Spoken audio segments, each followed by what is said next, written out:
បាទសូមគោរពនឹងជម្រាបសួរបងប្អូនអរគ្នាមកជ័យបងប្អូនអរគ្នាមកទទួលទានអាហារពេលព្រឹកក៏ញ៉ាំបាយទាំងអស់គ្នាណាព្រោះកណេះធ្វើដំណើររៀងផ្លូវឆ្ងាយបន្តិចព្រោះនៅតាមដងផ្លូវកន្លងវិថីក៏មានបងប្អូនដែលធ្វើចរាចរណ៍នៅតាមដងផ្លូវដងវិថីច្រើនហូរហែតាមផ្លូវអញ្ចឹងតែមានការចូលមកទទួលទានអាហារនៅទីនោះទៅរេស្តូរ៉ង់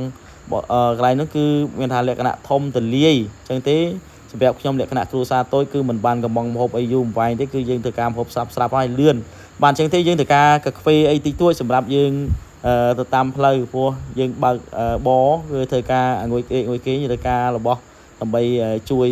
យើងបានមកគ្រាដែរណាបងប្អូនយើងហើយក៏មានលក់គ្រឿងឧបភោគបរិភោគរបស់គ្រាមផ្សេងជាច្រើនមុខណានៅទីនោះបាទនៅក្នុងសេសរ៉ង់នោះគឺមានកន្លែងលក្ខណៈធំទូលាយបងប្អូនយើងចូលហូបហោហាយទៅតាមនៅជប់នឹងដងវិថីដងផ្លូវនឹងឯងបាទអញ្ចឹងយើងត្រូវការខ្ចប់របស់របរដើម្បីទុក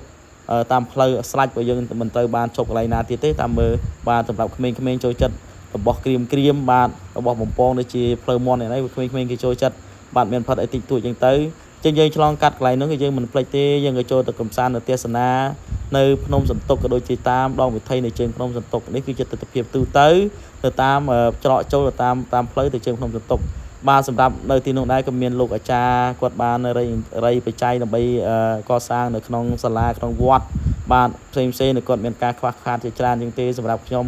និងគ្រួសារក៏បានចូលរួមបច្ច័យបន្តិចបន្តួចដើម្បីចាប់មាក់ចាប់ផលកសលផលបុណ្យដើម្បីអនាគតកាលទៅមុខក៏ដូចគេចែកជូនបុណ្យកុសលទាំងអស់គ្នាជូនមកបងប្អូនទាំងអស់គ្នា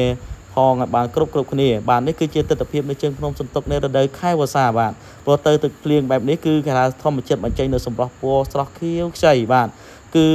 ទម្រង់បែបនេះគឺទម្រង់ជើងភ្នំសន្ទុកហើយប៉ុន្តែខ្ញុំបានមិនបានលម្អិតតទៅនឹងលើភ្នំសន្ទុកមានអ្វីខ្លះទេគាត់តែបានចូលមកសង្ខេបខ្លីៗព្រោះនេះមានត្រូវធ្វើដំណើរទៅផ្លូវឆ្ងាយអញ្ចឹងទេ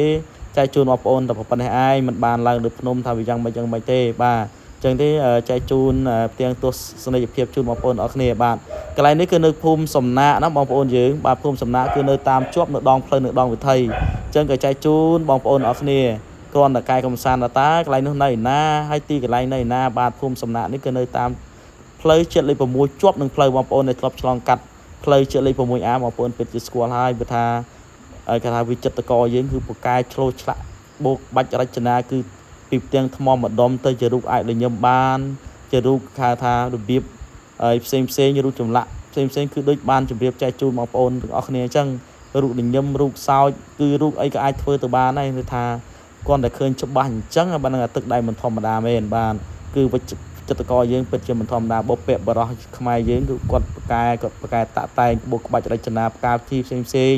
បាទក៏ចែកជូនបងប្អូនគាត់ទេសនានឹងកាយកំសាន្តបងប្អូនកុំភ្លេចណានេះគឺជារូបសំណាកទាំងអស់នៅក្នុងខេត្តកំពង់ធំនេះគឺជាកន្លែងដែលបងប្អូនមិនគួរបំភ្លេចបានទេហើយនៅក្នុងភូមិសំណាកនៅក្បែរនឹងជើងភ្នំសន្ទុកស្រាប់នៅតាមអបសងខាងផ្លូវក៏មានហូរហែនៅក្នុងភូមិសំណាកបច្ចៈទៀតនេះគាត់ជារូបភាពមួយជ្រុងតែប៉ុណ្ណោះបងប្អូនបាទគាត់កាយកំសាន្តចុងក្រោយខ្ញុំបាទសូមអរគុណនិងសូម